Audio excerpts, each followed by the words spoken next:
درنو لیدونکو السلام علیکم ورحمت الله وبرکاته.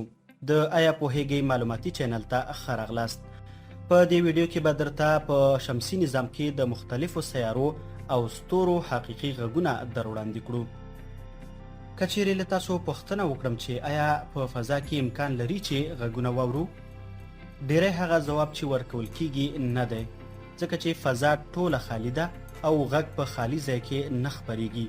دغه باور او اعتقاد وروسته له هغې غلط ثابت شو چې د ناسا فضایي ادارې له لوري په شمسي نظام کې د سیارو او ځینو اجسامو ثبت شوي غږونه خپاره شول.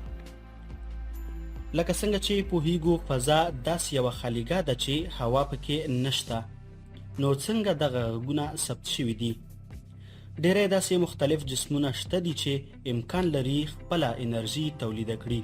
د سیارو غږونه د رادیو اکټیو له څپو څخه عبارت دي چې د سیارو د حرکت او خوځښت څخه منځته راځي او د هوا په څیر له انتقالونکي څخه پرته انتقالیږي. اوس راځئ چې زموږ په شمسي نظام کې د سیارو حقیقي غږونه واورو.